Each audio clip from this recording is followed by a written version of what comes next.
नमस्कार साथियों, स्वागत है आप सभी का ब्राइट एग्रो क्लासेस के डिजिटल प्लेटफॉर्म पर। साथियों, आज अपन चर्चा करने वाले हैं अपनी जो एंटोमोलॉजी सब्जेक्ट चल रही थी उसके नेक्स्ट टॉपिक के बारे में।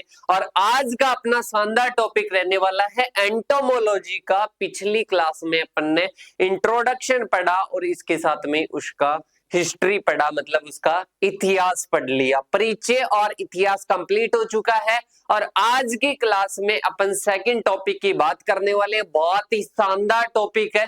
इसमें कंप्लीट अपन एंटोमोलॉजी की जो है एक ऐसे मान लो कि बेस, उसका जो फाउंडेशन है, उसका जो आधार है, उसको अपन क्लियर करने वाले हैं। ठीक है, पर आपको सबसे पहले क्या करना पड़ेगा? सबसे पहले आपको समझना पड़ेगा इस टॉपिक के बारे में, क्योंकि बिना समझे अपन किसी टॉपिक को रटते हैं तो वो अपनी सबसे बड़ी क्या होती है बेटा? मूर्खता होती है। और मूर्खता वाले काम अपने को क्या नहीं करना है, कभी भी जिंदगी में करना नहीं है। अपने को क्या पढ़ना है? अपने को पढ़ना है कि जो अपने कीट है, हिंदी मीडियम के हैं सभी साथी, तो मेरे हिसाब से कोई परेशानी नहीं होगी, हिंदी में ही बता देता हूं। ठीक है, इसमें देखो सबसे पहले किसके बारे में देखना है? कीटों के बारे में देखना है। किसके बारे में देखना है साथियों? कीटों के बारे में देखना है कि जो कीट है, वो कीट प्रभावी तरीके से कैसे अवेलेबल है अपने एनिमल किंगडम में। किसमें? एनिमल किंगडम में। मतलब उनका मेजर पॉइंट्स बताने हैं रिलेटेड टू डोमिनेंस। किसमें? एनिमल किंगडम में। प्रभावी किसमें? एनिमल किंगडम में। एनिमल किंगडम में।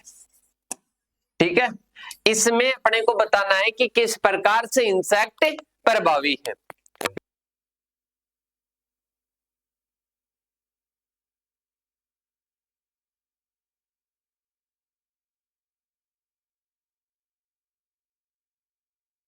अब अपने को कि कीट कैसे प्रभावी होते हैं जंतु जगत में।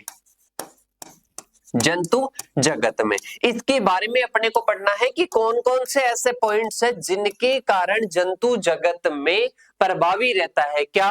कीट प्रभावी रहता है। किस प्रकार से रहता है, क्या क्या रीजन है, वो अपन पढ़ेंगे। ठीक है, अभी तक भी कुछ साथियों की नहीं समझ में आया होगा, उनको बताता हूं मैं कि अपने एनिमल किंगडम जो है, एनिमल किंगडम जो है या जंतु जगत है,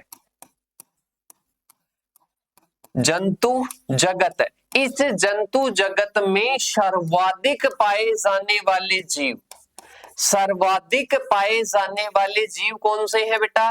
कीट है या इंसेक्ट है। कीट है या क्या है बेटा? इंसेक्ट है। ये सर्वाधिक पाए जाते हैं कहां पर? एनिमल किंगडम में। कहां पर पाए जाते हैं बेटा? एनिमल किंगडम में सर्वाधिक पाए जाते हैं। क्या पाए जाते हैं? कीट या इंसेक्ट पाए जाते हैं। अब अपने को ये बताना है कि अपने एनिमल किंगडम में सर्वाधिक कीट पाए जा रहे हैं, मतलब जीवों में सर्वाधिक कौन से पाए जा रहे हैं? कीट पाए जा रहे हैं। अब ये क्यों पाए जाते हैं, क्यों इतने प्रभावी है, क्यों इतने प्रभावी है? जैसे कि अपन बात करें कि इतने जो बाकी के जीव हैं वो जीव इतनी संख्या में नहीं पाए जाते हैं, पर अपन बात करें कि एनिमल किंगडम में कीट सर्वाधिक पाए जाते हैं, क्यों इतने प्रभावी है, ये अपने को जानना है इस टॉपिक में। समझ गए होंगे कि अपने पास में जैसे ये जीव जंतु है, ठीक है, अब इसमें 70% अपने क्या है? 70% ऐसे मान लो कि कीट है। अब ये कीट 70% क्यों है, इतने प्रभावी क्यों है, ये अपने को जानना जरूरी है। इस टॉपिक में कौन कौन से ऐसे पॉइंट्स हैं जिनके कारण ये प्रभावी है। जैसे कि मैं बात करूं कि एक गांव है, ये क्या है बेटा? ये मेरा गांव है खुद का, और इसमें मेरे परिवार में संख्या ज्यादा है। मेरे परिवार में संख्या ज्यादा है, मेरे परिवार के लोग ज्यादा उम्र तक क्या रहते हैं? जीवित रहते हैं। ठीक है, अब मेरे को ये बताना है कि मेरे परिवार के लोग सर्वाधिक ज्यादा जिंदे क्यों रहते हैं, मतलब ज्यादा उम्र तक कैसे रहते हैं, और इसके साथ में ही जो है संख्या में ज्यादा क्यों है, ज्यादा उम्र उनकी क्यों होती है, वो सारी चीजें अपने को बताना है कि ज्यादा प्रभावी क्यों है, उनकी रीजन क्या है। ठीक है। इसी प्रकार से एनिमल किंगडम एक पूरा परिवार है। इस परिवार में सर्वाधिक कीट क्यों होते हैं, क्यों इतने ये प्रभावी है, इस चीज के बारे में अपने को समझना। सीधा सा फंडा है बेटा, 3 चीजें होने के कारण ये प्रभावी रहता है। कितनी चीजें होने के कारण होता है, 3 चीजें होने के कारण ये क्या रहता है बेटा, प्रभावी रहता है। क्या प्रभावी रहता है, अपने इंसेक्ट प्रभावी रहते हैं। क्या प्रभावी रहते हैं, अपने इंसेक्ट प्रभावी रहते हैं। और वो 3 चीजें कौन कौन सी है, ध्यान से समझना, ठीक है। सबसे पहले अपन बात करें संरचनात्मक कारण, फिर आते हैं विकासात्मक है, और फिर आते हैं सुरक्षात्मक है। ये विशेषताएं होने के कारण कीट इतने ज्यादा प्रभावी होते हैं, इनका वर्चस्व रहता है। इनका वर्चस्व रहता है, किसमें रहता है, जंतु जगत में। किसमें रहता है बेटा, जंतु जगत में इनका वर्चस्व रहता है। तो अपने को बताना है कि एनिमल किंगडम में या जंतु जगत में जो कीट रहते हैं उनका वर्चस्व रहता है। तो इसका रीजन है कि उनकी विभिन्न संरचनात्मक, विकासात्मक और सुरक्षात्मक विशेषताएं होती है, जो कि इनको जंतु जगत में क्या बनाती है, प्रभावशाली बनाती है। क्या बनाती है बेटा, प्रभावशाली बनाती है। तो सबसे पहले आपको समझ में आ गया कि एनिमल किंगडम में जो इंसेक्ट है वो प्रभावी रहते हैं, उनका वर्चस्व रहता है, सर्वाधिक पाए जाते हैं, क्योंकि उनमें 3 विशेषताएं होती है, संरचनात्मक, विकासात्मक, और इसके कारण ही वो क्या होते हैं, जंतु जगत में क्या रहते हैं, प्रभावशाली रहते हैं। तो सबसे पहले अपने को देखना है कि सबसे ज्यादा अगर वो है संख्या में है या वो जीवित रहते हैं, तो इनके सबसे पहले जो इनकी जो संरचना होती है, इनकी संरचना होती है या जो इनकी स्ट्रक्चर होती है ना, ये पहला उनका कारण होता है। तो इसमें सबसे पहले आता है एक्सोस्केलेटन। क्या आता है बेटा, एक्सोस्केलेटन। इसमें आपको पहली चीज लिखना है, पहला कारण लिखना है कि सर्वाधिक प्रभावी क्यों होते हैं, क्योंकि इनमें संरचनात्मक विशेषताएं अच्छी रहती है, मतलब इनकी स्ट्रक्चर अच्छी रहती है। इसमें भी अपन बात करें तो सबसे पहले आती है एक्सोस्केलेटन। कीटों का जो शरीर है काइटिन नामक क्यूटिकुलर प्रोटीन से बना होता है, जो कि हल्का लेकिन कैसा होता है, मजबूत और लचीला होता है। कैसा होता है बेटा, लचीला होता है। अब आप एक चीज बताओ, अगर इनके स्ट्रक्चर में काइटिन नहीं पाया जाए, काइटिन नामक जो प्रोटीन है वो नहीं पाई जाए, इससे नहीं बना हुआ वो, तो क्या नहीं होगा, मजबूत नहीं होगा। तो सबसे पहला फैक्टर होता है प्रभावी होने का कि इनकी जो काइटिन से बनी होती है, इसलिए इनका जो बॉडी है वो बाहरी रूप से क्या होती है, मजबूत और लचीली होती है। और ये जो काइटिन का एक आवरण होता है ना बाहर की ओर, ये जल की हानि को भी रोकता है, जल की हानि को भी रोकता है। भाई साहब एक चीज आप बताओ, जैसे कि अपन बात करें कि एक कीटों का शरीर है, उसमें जल की हानि बहुत ज्यादा होती है, अगर वो बाहरी आवरण नहीं हो तो, ठीक है। तो ये जल की हानि को भी क्या कर रहा है, ये रोक रहा है, ठीक है। यांत्रिक सुरक्षा प्रदान करता है, एक शरीर को बढ़िया तरीके का आकार देता है, ठीक है। और इसके साथ में मांसपेशियों के जुड़ाव के लिए सतह भी उपलब्ध करवाता है। तो सबसे पहला स्ट्रक्चर का रीजन होता है किसका, प्रभावी होने का, इनका वर्चस्व होने का जंतु जगत में या एनिमल किंगडम में। इसमें सबसे पहला कारण होता है बेटा एक्सोस्केलेटन, क्योंकि इनका जो बाहरी आवरण होता है वो किसके द्वारा बना होता है, बाहरी आवरण अपने काइटिन से बना होता है। इसके कारण ये क्या होती है, लचीली होती है, और बाहर से क्या होती है, मजबूत होती है। लचीली और क्या होती है बेटा, मजबूत होती है, और जल की हानि को क्या करता है, रोकने का कार्य करता है, और यांत्रिक सुरक्षा प्रदान करता है, मांसपेशियों के जुड़ाव के लिए सतह उपलब्ध करवाता है। पहला रीजन समझ में आया। इसके बाद में आता है साइज छोटी, ठीक है। इनकी जो आकार है ना बेटा, कीटों का आकार क्या होता है, छोटा होता है। कीटों का आकार छोटा होता है, तो कभी कभी विपरीत परिस्थितियां आती है ना, तब भी ये अपना जीवन व्यापन कहीं भी कर लेते हैं। आती है कई बार विपरीत परिस्थिति आती है, तो उस कंडीशन में ये छोटी सी जगह पर रह सकते हैं, और इसके साथ में इनको भोजन की भी कम आवश्यकता होती है, ऊर्जा की भी कम आवश्यकता होती है, तो साइज छोटी होती है। यह भी एक कारण है एनिमल किंगडम में जंतु जगत में प्रभावी होने का। मतलब कीट छोटे आकार के कारण विभिन्न परिस्थितियों के नीचे में रहने आसानी से क्या हो जाते हैं, ये रह सकते हैं या जीवन व्यापन कर सकते हैं। तो पहला समझ में आ गया कि विपरीत परिस्थितियां होती है, उनमें भी आसानी से रह सकता है आकार छोटे होने की वजह से। फिर नेक्स्ट आता है, इन्हें कम स्थान की, कम भोजन की, कम ऊर्जा की क्या होती है बेटा, आवश्यकता होती है। मतलब इनको कम भोजन चाहिए, कम ऊर्जा चाहिए और इसके साथ में कम स्थान चाहिए, इसमें भी ये आसानी से जीवन यापन कर लेते हैं। इसके बाद में आता है छोटे होने के कारण आसानी से अपने शत्रुओं से बच सकते हैं, कहीं पर भी छिप गए, ठीक है, छोटी सी जगह में कहीं पर भी छिप गए तो बेटा ये क्या कर सकते हैं, बच सकते हैं शत्रुओं से भी, ठीक है। ये प्रभावी होने का दूसरा कारण होता है बेटा स्मॉल साइज। फिर इसके बाद में आता है बेटा क्विकर स्पेसिएशन, मतलब बाहरी जो कंकाल है वो मजबूत, छोटा आकार तथा कम जीवन चक्र कीटों में तेजी से नई प्रजातियां विकसित करने में क्या होता है बेटा, सहायक होता है। बाहरी कंकाल क्या होता है, छोटा होता है और आकार इनका कम होता है और जीवन चक्र भी क्या होता है, छोटा होता है, तो इसलिए नई नई प्रजातियां टाइम टू टाइम क्या होती रहती है, आती रहती है। तो ये क्या हो जाएगा, ये नेक्स्ट रीजन हो जाएगा। इसके बाद में इनमें क्या पाए जाते हैं, कार्यशील पंख पाए जाते हैं, फंक्शनल विंग पाए जाते हैं, 2 जोड़ी पंख, और इसके साथ में ही जो कीटों को भोजन, आवास और साथी को खोज और इसके साथ में शत्रुओं से बचाने में क्या करते हैं, मदद करते हैं। मतलब जो 2 जोड़ी फंक्शन वाले जो पंख पाए जाते हैं, विंग्स पाए जाते हैं, वो क्या करते हैं, वो कीटों को भोजन, आवास और साथी की खोज और शत्रुओं से बचाने में क्या करता है, मदद करता है। तो ये नेक्स्ट हो जाएगा। इसके बाद में नेक्स्ट पॉइंट आता है बेटा हेक्साफोर्ड और लोकोमोशन, मतलब इसमें क्या होती है, चूंकि कीटों में 3 बक्सीय उदर पर कितने होते हैं, 6 पैर होते हैं।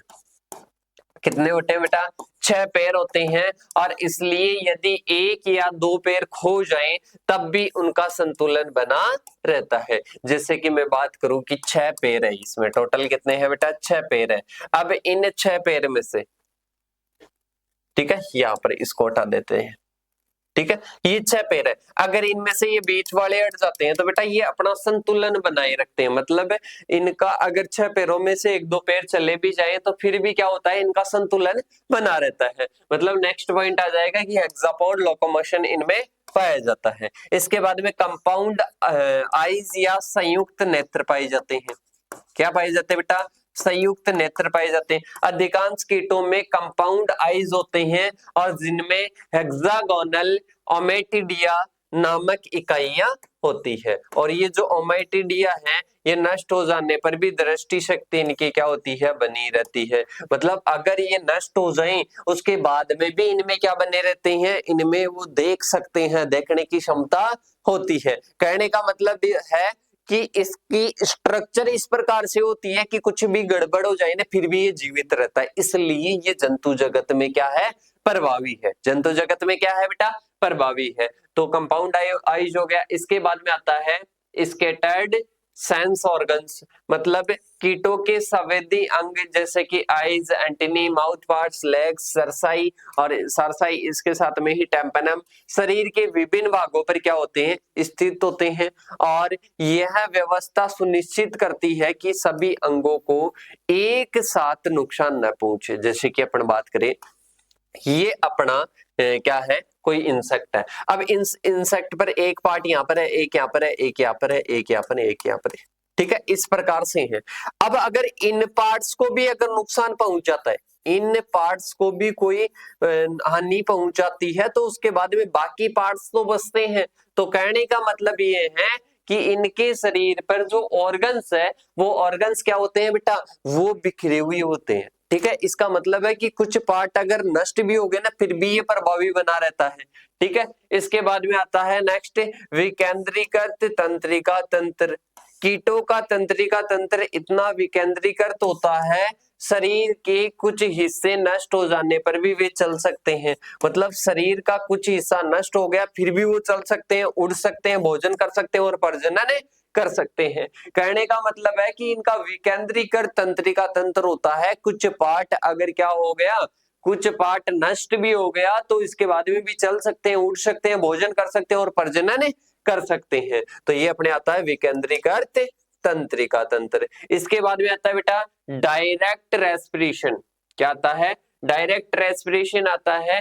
मतलब इसमें क्या होता है, कीट ट्रेकिया नामक पतली और लचीली वायु नलिकाओं से क्या लेते हैं, श्वास लेते हैं, जो कि शरीर पर स्पाइरेकल्स के माध्यम से वायुमंडल से क्या होती है, जुड़ी हुई होती है, और यह उन्हें जल थलीय वातावरण में प्रभावी रूप से जीवित रखने में क्या करते हैं, मदद करते हैं। तो इनमें क्या पाया जाता है, डायरेक्ट रेस्पिरेशन पाया जाता है, जो कि किसके द्वारा होता है, ट्रेकिया नामक वायु नलिकाओं से होता है। ठीक है, अब इसके बाद में जो कि ये जो ट्रेकिया है ये वायुमंडल में किसके द्वारा जुड़ी होती है, स्पाइरेकल्स के द्वारा जुड़ी होती है।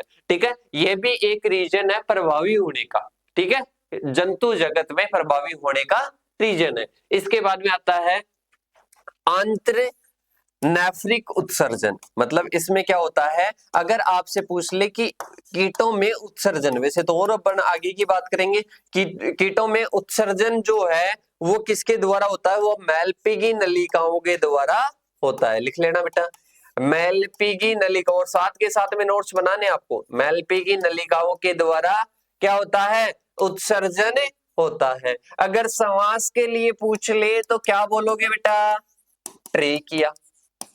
क्या बोलोगे, ट्रेकिया बोलोगे। ट्रेकिया ऑप्शन में नहीं है तो स्पाइरेकल्स, जो कि ट्रेकिया जो है वो शरीर पर मौजूद स्पाइरेकल्स के द्वारा वायुमंडल से क्या होती है, जुड़ी हुई होती है। तो ये अपने क्या है बेटा, 10 अपने कारण हैं जो कि अपने कीटों को क्या करते हैं, जंतु जगत में प्रभावी बनाते हैं, जंतु जगत में प्रभावी बनाते हैं। ठीक है, ये कीटों की संरचना के आधार पर है, ये कीटों की संरचना के आधार पर है कि कीटों की संरचना बेटर है, इसलिए वो क्या कर सकते हैं, अच्छे से रह सकते हैं। तो ये अपने क्या होता है, ये अपने 10 रीजन होते हैं। किसके रीजन होते हैं बेटा, ये अपने रीजन है डोमिनेंस के, मतलब प्रभावी रहता है वो एनिमल किंगडम में। ठीक है, इसके बाद में अपन चलते हैं आगे की ओर।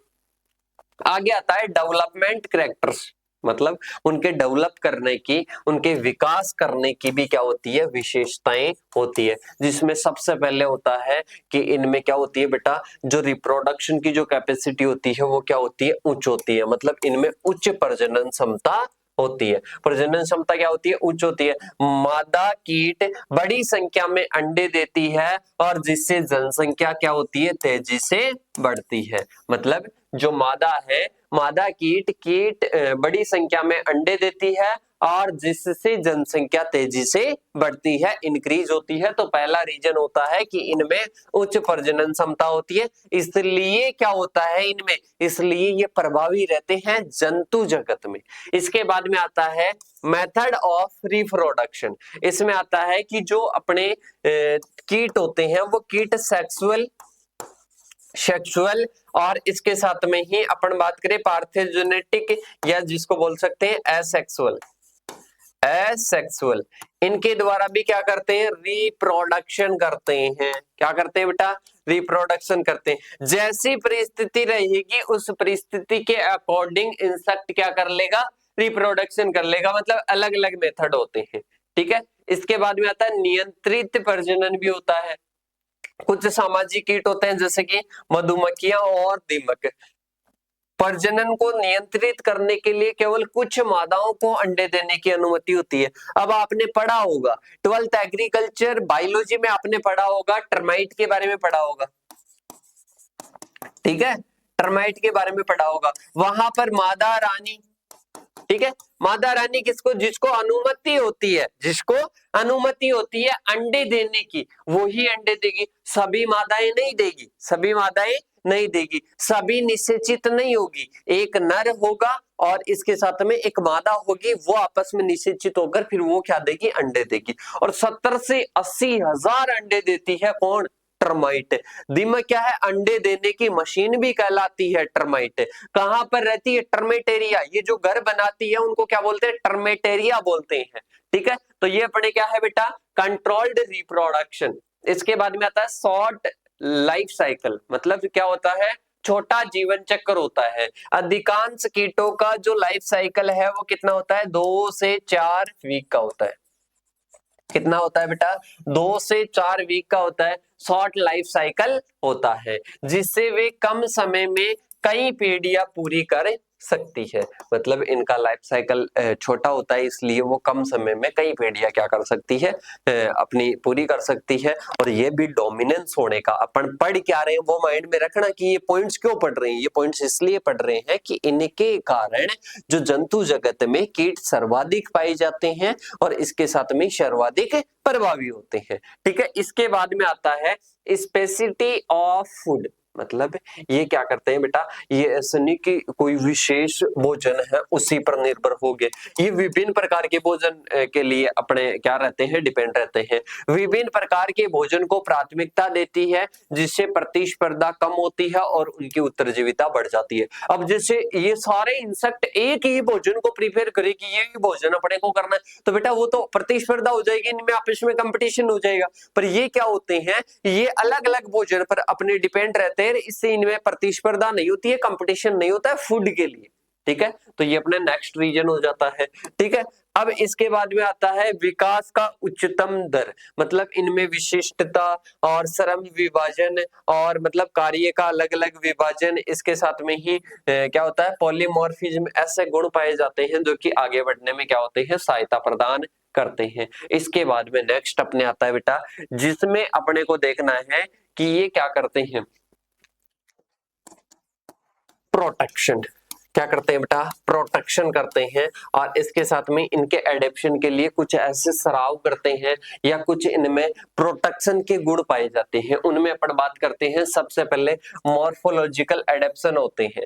मतलब कुछ कीटों का रंग और इसके साथ में ही आकार उन्हें बाहरी पौधों का हिस्सा दिखाने में मदद करती है, जिससे शत्रुओं से बच सकते हैं। जैसे ये प्लांट है, अब इस प्लांट पर कोई इंसेक्ट चिपक जाए और फिर वो लगे कि इस प्लांट का ये हिस्सा है, तो भाई साहब शत्रु आकर उसको खाएंगे क्या, कि सर नहीं खाएंगे। तो कहने का मतलब है कि पहला मॉर्फोलॉजिकल एडेप्शन होता है कि वो वैसा ही दिखता है, प्लांट के जैसा ही दिखता है, तो ये पहला हो जाएगा। इसके बाद में अपन बात करते हैं जैसे कि स्टिक इंसेक्ट आ जाएगा और लीफ इंसेक्ट आ जाएगा, जो कि पर्यावरण में छिपने के लिए अनुकूलित होते हैं। स्टिक मतलब लकड़ी पर और लीफ वाले किस पर, लीफ पर क्या हो जाते हैं, छिप जाते हैं, उनको पता भी नहीं चलता है उनके शत्रुओं को कि ये क्या है, ये इंसेक्ट है। ठीक है, इसके बाद में आता है फिजियोलॉजिकल एडेप्शन आता है, जिसमें कुछ कीट होते हैं जो कि दुर्गंध युक्त या विषैले पदार्थ छोड़कर अपने जो शत्रु है, इनेमी है, उनसे क्या करते हैं, बचाव करते हैं। जैसे कि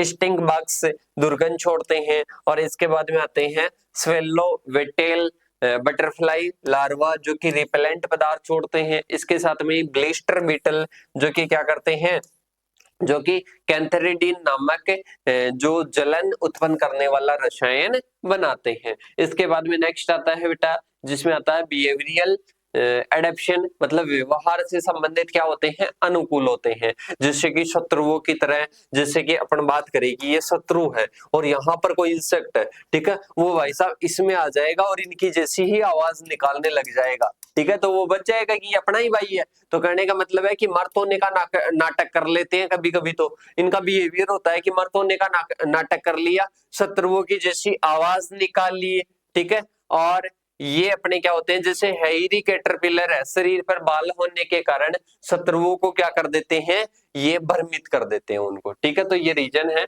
बिहेवियर से रिलेटेड। इसके बाद में आता है कंस्ट्रक्शन ऑफ प्रोटेक्टिव स्ट्रक्चर। देखो, अपनी सुरक्षा और भोजन भंडारण के लिए आश्रय बनाते हैं, जैसे कि पौधों की सामग्री पर टर्मेटेरिया अपना खुद का घर बनाते हैं, मधुमक्खियां अपना छत्ता बनाती है, ठीक है। अगर आपसे पूछ ले कि हनीबी का जो होम है, जो घर है, उसको क्या बोलते हैं, हनीकॉम्ब। जो टर्माइट है उसका टर्मेटेरिया, ठीक है। और अब आपको एक और चीज देखना है कि ये क्या करते हैं, अपने घर में रहकर क्या कर लेते हैं, कहीं ना कहीं खुद को सुरक्षित महसूस करते हैं, ठीक है। तो ये 3 प्रकार के रीजन थे बेटा। कितने प्रकार के थे, 3 प्रकार के टाइप थे, जो कि प्रभावी बनाते हैं। प्रभावी बनाते हैं किसको, कीटों को प्रभावी बनाते हैं। किसमें किसमें बनाते हैं, जंतु जगत में। किसमें बनाते हैं बेटा, जंतु जगत में प्रभावी बनाते हैं। तो ये अपने क्या हो जाते हैं, इंसेक्ट का second part. Second topic of entomology. Second topic of entomology इस क्लास में अपना कवर होता है। नेक्स्ट टॉपिक नेक्स्ट क्लास के साथ में पढ़ेंगे। तब तक के लिए जय जवान जय किसान। कुछ भी डाउट है इन नंबरों पर आप मैसेज करके पूछ सकते हो। नोट्स बनाते रहो, अच्छे से पढ़ते रहो। एग्रीकल्चर सुपरवाइजर की तैयारी कर रहे हो तो क्लासेस चल रही है, उनको ज्वाइन कर सकते हो। इसके साथ में फाउंडेशन के तौर पे आप कोई भी क्लासेस ज्वाइन करना चाहते हो तो अपने यूट्यूब चैनल पर भी चल रही है और इसके साथ में ही अपने एप्लीकेशन भी चल रही है। अपने साथियों वगैरह को बताओ कि क्लासेस स्टार्ट हो चुकी है। कौन सा सेमेस्टर की बेटा? सेकंड, फोर्थ और सिक्स सेमेस्टर की। तो मिलते हैं नेक्स्ट लेक्चर के साथ में, तब तक के लिए जय जवान जय किसान साथियों।